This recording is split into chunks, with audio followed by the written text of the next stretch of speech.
Ejaz coaching classes में आपका स्वागत है। खैर मकदम में वेलकम है। आज हाउ टू लर्न इंग्लिश का 13वां दिन है। आज हम आपको बताएंगे पास्ट परफेक्ट टेंस की नेगेटिव सेंटेंस बताएंगे। प्रीवियस वीडियो में हमने आपको पास्ट परफेक्ट टेंस का सिंपल सेंटेंस बताया था, पूरा एग्जांपल दिया था, उसके रूल्स बताए थे, हेल्पिंग वर्ब बताए थे।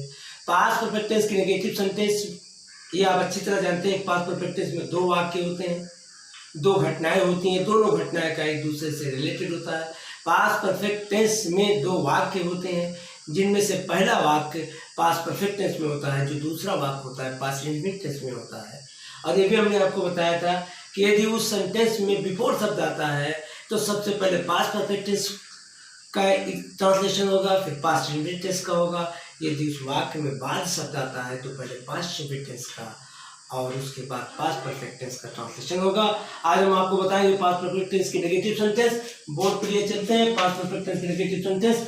पास्ट परफेक्ट टेंस के नेगेटिव सेंटेंस दो प्रकार से बनाए जाते हैं। पास्ट परफेक्ट टेंस के नेगेटिव सेंटेंस दो प्रकार से बनाए जाते हैं। एक पास्ट परफेक्ट टेंस में बनाया जाता है और दूसरा पास्ट इंडेफिनिट टेंस में बनाया जाता है। यानी ये पता चल गया पास्ट परफेक्ट टेंस में दो वाक्य होते हैं, तो जो उसकी नेगेटिव सेंटेंस होगी पास्ट परफेक्ट टेंस में नेगेटिव सेंटेंस बनाएंगे या पास्ट इंडेफिनिट टेंस में बनाएंगे।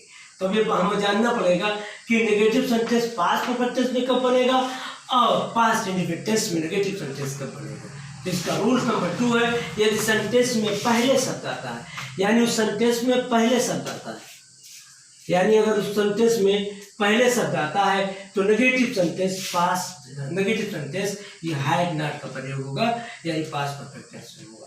उन्होंने एक शर्त बताई कि यदि पास्ट परफेक्ट टेंस में पहले शब्द आता है तो सबसे पहले आता है तो नेगेटिव सेंटेंस हैड नॉट में बनेगी, और यदि बाद शब्द आता है, यदि पास्ट परफेक्ट टेंस के नेगेटिव सेंटेंस में बाद शब्द आता है तो नेगेटिव सेंटेंस डिड नॉट से बनेगा।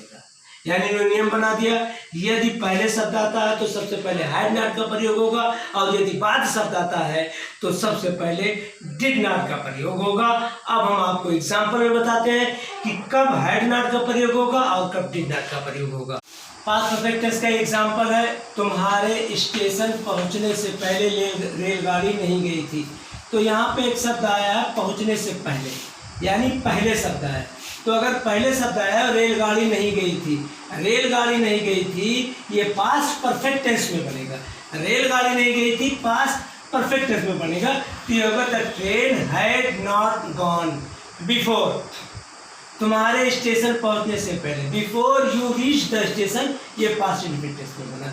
यानी अगर पहले शब्द आएगा तो नेगेटिव सेंटेंस जो बनेगी वो पास्ट परफेक्ट टेंस में बनेगी।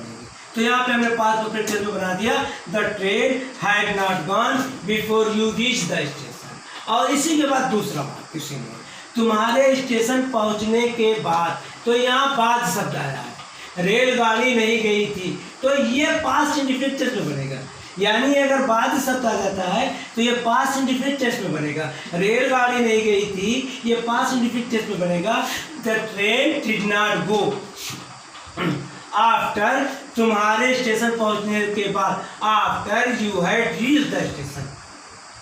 थोड़ा सा स्टूडेंट्स में ध्यान देंगे, अगर पास्ट परफेक्ट टेंस के नेगेटिव सेंटेंस में पहले आता है तो ट्रांसलेशन करते समय हैड नॉट का प्रयोग करेंगे, और अगर बाद शब्द आता है तो ट्रांसलेशन करते समय वाक्य प्रारंभ में डिड नॉट का प्रयोग करेंगे।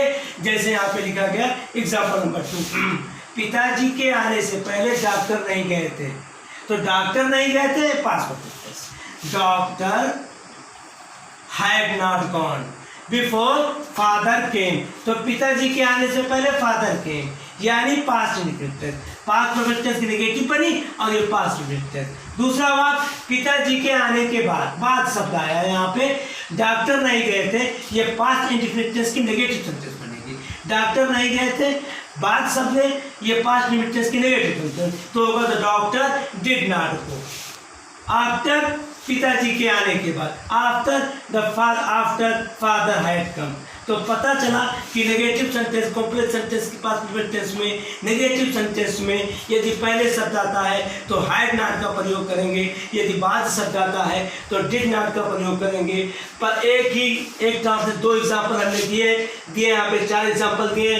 2 बिफोर कर दिए हैं और 2 आफ्टर कर दिए हैं। तुम्हारे स्टेशन पहुंचने से पहले रेलगाड़ी नहीं गई थी, पास्ट परफेक्ट टेंस में बनेगा। तुम्हारे स्टेशन पहुंचने के बाद रेलगाड़ी नहीं गई थी, पास्ट इंडिफिनिट टेंस में बनेगा। पिताजी के आने से पहले डॉक्टर नहीं गए थे, डॉक्टर नहीं गए थे, ये पास्ट परफेक्ट टेंस में। और तुम्हारे पहुंचने के बाद डॉक्टर नहीं गए थे, पास्ट इंडिफिनिट टेंस में। तो पता चला अगर पहले शब्द आता है तो हैड नॉट का प्रयोग, और बाद शब्द आता है तो डिड नॉट का प्रयोग प्रारंभ में करेंगे। अगर यहाँ पे मैंने एग्जाम्पल बता दिया, तुम्हारे स्टेशन पहुंचने से पहले रेलगाड़ी नहीं गई थी, the train had not gone before you reach the station. तुम्हारे स्टेशन पहुंचने के बाद रेलगाड़ी नहीं गई थी, वही तुम्हारे स्टेशन पर रेलगाड़ी नहीं गई थी। अब पहले शब्द में the train had not gone है और यहाँ बाद शब्द है तो the train did not go है। वही सेंटेंस पहले वाक्य में पहले शब्द आएगा तो वही सेंटेंस हैड नॉट का प्रयोग करेंगे नेगेटिव सेंटेंस में। अगर बाद शब्द आता है तो उसी सेंटेंस को नेगेटिव पास्ट टेंस के नेगेटिव सेंटेंस में प्रयोग करेंगे। तुम्हारे स्टेशन पहुंचने के बाद रेलगाड़ी नहीं गई थी, the train did not go after you had reached the station. पिताजी के आने से पहले डॉक्टर नहीं गए थे, डॉक्टर नहीं गए थे, पास्ट परफेक्ट टेंस में the doctor had not gone before father केम। दूसरा, पिताजी के आने के बाद डॉक्टर नहीं गए थे, तो डॉक्टर नहीं गए थे, the doctor did not go. Doctor नहीं गए थे, the doctor did not go. आप ये चीज जानते हैं कि डिड लगने पर वर्ब अपने फर्स्ट पार्ट में आ जाती है, the doctor did not go after father had come. और ये आप अच्छी तरह जानते हो कि हैड लगने पर वर्ब की थर्ड पार्ट आती है। तो आज हम आपको पास्ट परफेक्ट टेंस की नेगेटिव सेंटेंस बता दिए। कल वीडियो में आपको बताएंगे पास्ट परफेक्ट टेंस के interrogative sentence, 12 past perfect tense के इंट्रोगेटिव सेंटेंस, 2-3 अभी तक आप 2 प्रकार से सुनते थे।